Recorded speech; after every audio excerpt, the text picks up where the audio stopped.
Assalamualaikum warahmatullahi wabarakatuh. Om Swastiastu, Namo Buddhaya, salam kebajikan sahabat-sahabat dimanapun juga berada. Seperti yang selalu saya sampaikan selama ini, bahwa sesungguhnya salah satu yang berdiri di belakang isu jasa Pak Jokowi ini adalah Ormas HTI ya, yang memang pernah dibubarkan oleh Pak Jokowi pada saat Pak Jokowi menjadi presiden. Oleh karena itu wajar kalau kemudian para ex-HTI, gerombolan si Tompel itu satu persatu mulai keluar, ikut nimbrung memframing terkait soal ijazah palsu Pak Jokowi. Nah, salah satunya ini datang dari orang yang sudah pernah menjadi pesakitan di masa Pak Jokowi sahabat. Bahkan orang ini memiliki penyakit mesum ya.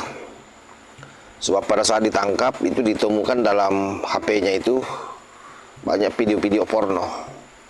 Karenanya selain dia mencemarkan nama baik Pak Jokowi, dia juga disangkakan kasus pornografi. Luar biasa framingannya. Dan sekali lagi bahwa kejadian ini tidak membuat saya kaget. Bahkan kaget saya kalau mereka ini diam. Dan apa yang terjadi sahabat ya, atas sinyirannya terhadap ijazah Pak Jokowi yang seolah-olah memperlihatkan kesantunan, memperlihatkan wajah yang sangat agamis, itu rame-rame ditampol oleh netizen. Nah, bagaimana videonya? Ini coba kita simak satu persatu. Gak masuk akal kalau ada lulusan UGM yang gak mau nunjukin ijazahnya. UGM-nya kan kampus negeri, favorit, terkenal. Masa nggak bangga gitu nunjukin ijazah, ini ijazah saya UGM nih. Malah orang-orang yang mempertanyakan ijazahnya itu dianggap menghina, merendahkan, sampai harus dimasukkan ke dalam penjara, dijadikan tersangka. Sebagai mantan seorang pemimpin, harusnya dia ini humble, baik. Orang tanya ijazahnya, tunjukin lah ijazahnya, apa susahnya sih? Ini orang nanya ijazah malah dipenjarakan. Di mana gitu merakyatnya, di mana humble-nya? Nggak kelihatan, malah kelihatan arogan kan kalau gitu kan. Nah, lewat lagi bro, postingan lu di beranda gua. Sorry ya, gua tertarik untuk mensikapinya. Cuman gua nggak mau ngebahas substansi apa yang lu sampaikan di postingan ini, yaitu tentang ijazah. Kenapa gua nggak mau ngebahas? Karena mau seperti apapun, jika kita sudah didasari dengan ketidaksukaan, ya pasti begini bahasanya. Ya, sorry nih bro. Kalau didasari dengan ketidaksukaan, ya apapun itu ya pasti begitu narasinya. Persis apa yang lu sampaikan bro. Ya, ketidaksukaan itu ya ada penyebabnya. Artinya didasari dengan rasa benci yang amat sangat. Ya, karena apa? Kalau kita nggak benci, nggak mungkin kita nggak suka gitu loh. Pasti suka ya. Nah, gue kan nggak paham-paham amat nih dengan agama ya bro. Ya bukan nggak dengan agama, bukan maksudnya ya tentang agama lah kira-kira. Nggak paham-paham amat. Ya gue sih mohon petunjuk dari lu bro. Kira-kira hukumnya apa ya bro? Kalau hati kita sudah dipenuhi rasa kebencian dan kedengkian hingga mengenyampingkan katakanlah nilai-nilai dari agama tersebut, hukumnya gimana bro? Ya, karena apa?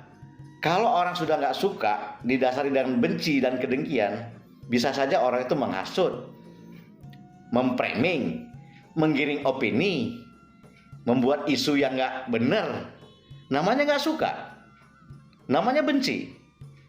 Nah, kalau di agamanya, kalau hati kita itu diliputi rasa kebencian dan kedengkian, itu hukumnya apa bro? Makasih ya bro kalau dijawab. Gak masuk akal kalau ada lulusan UGM yang gak mau nunjukin ijazahnya. Saya state video Anda, inilah orangnya agamis, kayak orang pinter, kayak orang yang paling taat beribadah, tapi mulutnya tidak seagamis orangnya ya.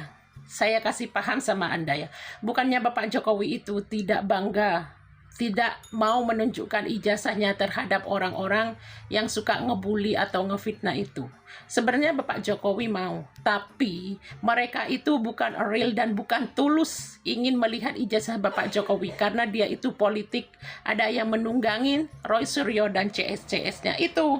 Kalau misalnya Bapak Jokowi menunjukkan ijazah aslinya terhadap mereka-mereka, apakah mereka percaya? Apakah mereka akan selesai? Tidak. Karena dia itu memang disuruh atau dibayar untuk bikin kegaduhan di Indonesia ini. Karena mereka itu takut kalau Bapak Jokowi 2029 maju menjadi pendukung. Woi, bejanggut HTI. Kamu jangan bacot, ya. Orang UGM nggak mau menunjukkan ijazahnya. Itu nggak mungkin lah, harusnya orang sebagai mantan presiden menjarakan orangnya. Jadi kalau kamu nanti diejek-ejek orang, kamu onarkan sama orang, Diem ya Pak ya. kamu nggak apa-apa. Harus Ya. diem Pak ya. Kira-kira loh, seandainya kamu dihina, kamu dihujat, kamu disebarluaskan yang nggak benar kebenaran, kamu nggak apa-apa. Nggak Kira-kira. apa-apa kayaknya Pak dia Pak. Kau tuh nggak usah ikut-ikut apa komentar. Kamu tuh orang HTI, bejanggut kayak kau tuh orang HTI, nggak usah banyak bacot. Pukimak kau, ngerti nggak? Bahasa Pekanbaru nggak ngerti juga kau pantek. Kalau bahasa Medan pukimak orang kayak kau tuh, ngerti? Nggak usah ikut campur tangan. Siapapun orangnya kalau dihujat, dihina, disebarluaskan berita yang nggak benar, tetap sakit hati. Itu loh. Apalagi dia mantan pejuang, mantan presiden, malah dihujat gitu. Kayak tukang cari rumput kayak kau itu, iya. Atau tukang cari-cari sisa-sisa nasi bekas di belakang-belakang warung, makan, atau bikin nasi makan babi itu, orang kayak kau itu wajar. Nggak usah nuntut apa-apa. Ya, ini bekas pemimpin, tolong dong dihargai. Seandainya kamu aja lah dihujat, diomongkan kamu tuh begono begini, palsu semuanya, kau sakit hati juga, Mbak. Makanya kamu jangan ngaji hanya Quran, ngerti nggak? Nah, kau kaji dulu dirimu, ya. Itu yang dipentingkan, itu hidup itu dikaji dirinya sendiri, diperiksa dirinya sendiri, dibaca dirinya sendiri. Kalau saya diginikan gimana? Kalau saya nanti aku perbuat gini, aku nanti orang gimana? Itu kau pelajari di dirimu sendiri. Ya, bukan hanya Quran aja yang kau pelajari, membaca kesalahanmu sendiri dan membaca kekuranganmu sendiri, itu yang wajib kau pelajari. Bodat kau, bodat. Mau masuk akal gak mau masuk akal kan terserah, karena sudah terlanjur kau usik-usik. Ya, terima saja akibatnya semuanya. Masa bodoh dengan kau? Siapa suruh kau bikin onar? Ya kalau kau nanti bakal masuk penjara itu urusanmu. Ngapain kamu musik? Ya nggak mungkin Pak Jokowi akan tunduk kepadamu. Gobloknya.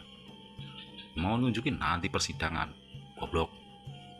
Kalau nggak di persidangan kok enaknya mau bebas. Sudah terlanjur mengusik-usik, menghina-hina. Itu salahmu sendiri. Mas, kalau mau bikin konten, atribut keislamannya dibuang dulu, termasuk peci Anda. Kelihatan kadrun Anda yang bodoh. Kedun gurun. Ngarupani rajaan seperti itu. Mana ada presiden ijazah palsu? Setelah tamat sapam aja ijazahnya diperhitungkan kok. Presiden kok ijazah palsu? Anda itu termasuk bodoh. Pemuda masih bodoh. Udah. Makanya saya tidak heran kalau Kosinudin itu lebih banyak membangun narasi politik ketimbang pembelaan terhadap para klaimnya, dan wajar juga kalau dipecat. Karena memang dia punya misi tersendiri, yaitu misi balas dendam terhadap Pak Jokowi. Sebagaimana yang selalu saya sampaikan, dia ini kan sangat gemar mengatakan saudara Jokowi. Bahkan hari ini itu di mimbar-mimbar masjid pada saat dia melakukan khutbah, itu khutbahnya itu isinya hanya satu: bagaimana memframing ini ijazah palsu Pak Jokowi. Jadi dibungkus dengan agama, sama dengan apa yang disampaikan oleh dedengkotnya ini. Luar biasa bagaimana dia seolah-olah sangat santun memberikan nasihat kepada Pak Jokowi. Wah, sementara dia ini orang yang tidak beres. Dulu kan seperti yang saya sampaikan di awal, pernah tersandung kasus penghinaan terhadap Pak Jokowi ini. karena di HP-nya ada video-video pornografi, ya akhirnya dia juga dijerat dengan tuduhan pornografi, sahabat ya, selain penghinaan terhadap Pak Jokowi. Jadi orang-orang ini semua orang-orang yang tidak beres otaknya, yang memiliki dendam. Oleh karenanya kenapa saya blow up ini, agar masyarakat jangan terframing seolah-olah bahwa apa yang dinyatakan oleh mereka itu benar. Mereka semua ini ular berbisa sebenarnya. Bagi saya sesungguhnya orang-orang ini semua, karena di kepalanya ini adalah sistem khilafah, dia tidak berhak hidup di Indonesia ini, karena kita sistem republik. Karenanya kalau mereka bicara soal lembaga-lembaga yang ada di negara ini, terutama lembaga kepolisian, lembaga peradilan kita, itu mereka tidak akan pernah bisa percaya itu. Sebab bagi dia, satu-satunya hukum itu adalah hukum Allah, yaitu Al-Quran dan Al-Hadis. Makanya kalau orang-orang ini dibiarkan, diperlebar ruang geraknya, ini sangat berbahaya. Dan tidak saja berbahaya dalam konteks ijazah Pak Jokowi, ya, karena itu terlalu kecil. Tapi terhadap kebinekaan kita, terhadap orang-orang di bangsa ini yang notabene mereka adalah minoritas, sangat berbahaya, karena kan mereka selalu jual-jual agama untuk memukul orang. Itu yang kita sayangkan dulu ya, ketika ormas ini dibubarkan, orang-orangnya tidak ditangkap semua, harusnya dikerangkeng semua, atau disuruh dia meninggalkan Indonesia, tinggal dia memilih di negara mana dia mau tinggal, di mana HTI besar. Jangan merusak Indonesia, karena pada prinsipnya orang-orang semua ini adalah berpaham transnasional yang sangat tidak cocok dengan kultur dan budaya kita. Makanya kenapa Khozinuddin itu mencak-mencak tidak mau damai? Ya karena memang targetnya hanya satu, mempermalukan Pak Jokowi. Tidak ada niat baiknya untuk menyelesaikan kasus ini.